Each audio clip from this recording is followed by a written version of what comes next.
Hello, I'm Alicia Mason, and I'm the host of a brand new series called 7 Saturdays to a Fire-Resistant Home.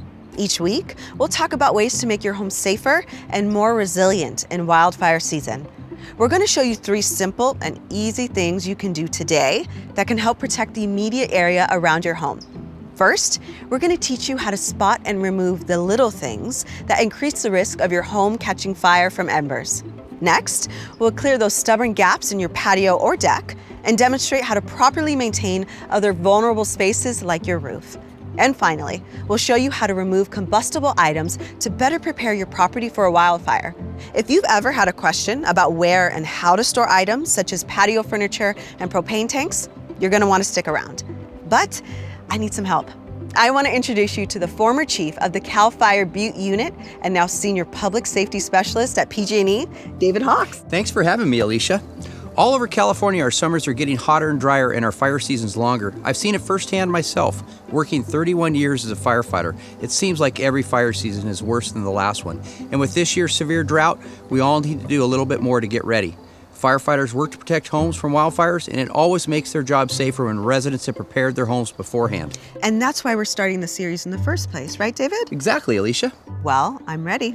Let's get started. Well, Alicia, the first place we're going to start is with defensible space. It's arguably the most important thing to protecting your home. Okay, gotcha. So for a homeowner, what is that first important thing? Well, the first thing to look for is the first 5 feet, the home itself and the first 5 feet. What we're trying to do there is we're trying to remove the little things. What are the little things? Because they're definitely important, correct? Absolutely. Well, we call them the little things, but maybe we should call them the big things, because those are the things that can actually result in your home burning down if we don't clear them. They're things like pine needles, dry grass, dead leaves, small twigs, and things that accumulate around the home, or things that property owners keep around their home that could catch fire. Let's take a look around for some little things. I'll show you where they're at. Okay, perfect. Can you briefly explain why cleaning up these pine needles are so important and how you've seen that firsthand? This is absolutely one of the most important things in the first 5 feet. Pine needles, dry leaves, small twigs, things of that nature that accumulate. And quite often, they'll accumulate in corners and alcoves in the home. And that's where embers, they travel great distances, often miles in front of the main fire front. And they'll land just like a blizzard against your house. Where the wind blows, the embers will flow is kind of one of the things that we say. And those embers will blow into here and they'll catch this fine material on fire, catching eventually the siding on fire potentially and extending up the house. But it's really easy to clean it up. Well, let's start cleaning. All right, let's grab some gloves and we'll clean these up.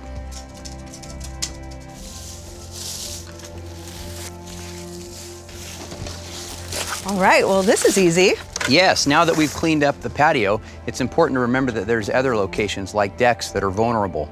So it's important that you look under your deck for dead pine needles and leaves. You rake that material out. To clean between the planks on the deck in the groove, you can use a sharp tool to rake that out of there. Or you can use a pressure washer to clean it as well. So during a wildfire season, obviously firefighters have so much going on. So this work that homeowners do obviously helps firefighters in a lot of ways. Can you touch on that? Absolutely. When fires break out across California, the fire departments get stretched. There's not enough resources to defend every home. So everything that homeowners do makes it safer and more efficient for firefighters to do their job, protect one home and move to the next home. Definitely, and we want to help them do that. Absolutely. Yes, okay. Well, thank you. You're welcome. So great, we've cleaned the patio. So what are some other vulnerable places homeowners should maintain? Your roof and gutters are some of the most vulnerable places in your home. And you can see in this particular pine needles have accumulated in the gutters and on the roof here. Yeah. And while not everybody would feel comfortable getting up on a ladder, they should hire a professional if that's the case.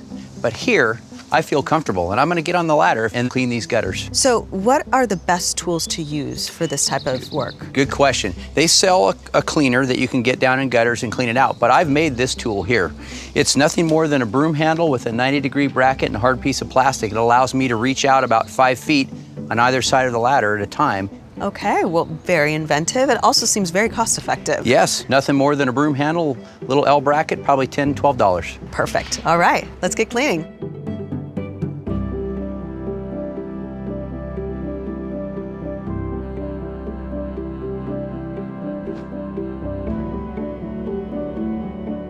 So my family and I love to barbecue, and as I see here, the barbecue's up against the house. Is that an issue? No, not for small barbecues, not really, although there's better places to store them. But this particular propane tank is a small 5-gallon tank.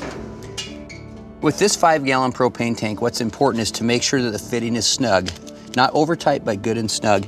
Smell around it to make sure you don't smell any gas. Make sure that it's off when not in use.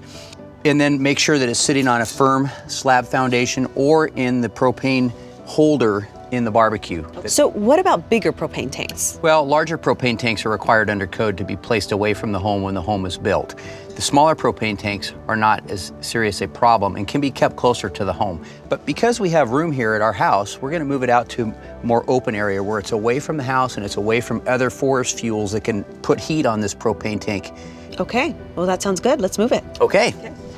All right.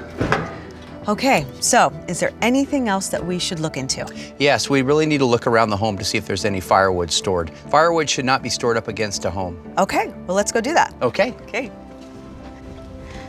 So we have some firewood here up against the house, and I'm guessing that's not where it should be. No, it shouldn't be.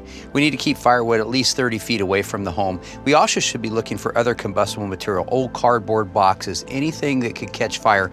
Picture yourself walking around your home with a book of matches. If you strike that match and you drop that on that particular item, would it catch fire? Because if the answer is yes, it needs to be removed. But let's start by removing this firewood. Here, Alicia. Okay, David, we are all done. That was so easy, only took an afternoon. I think it'll be so approachable for people at home. Absolutely. We accomplished a lot, and we sure made our home a lot more fire safe. I feel really good about it. Thanks so much, David, for the help today. You know, I think it's important for everyone to remember that you aren't just protecting yourself, you're also protecting your community when you create defensible space. That's right. As a public safety specialist at PG&E, we're working on what we can do as a utility to be safer, and it's really important that we do our part. With fire seasons becoming so severe, we can all make our families and communities safer by keeping our homes as fire resistant as possible. What are we going to talk about next week? Next week, we're going to learn how to create defensible space around our homes up to 100 feet away or to the property line. And we'll see you all again next Saturday for 7 Saturdays to a fire-resistant home.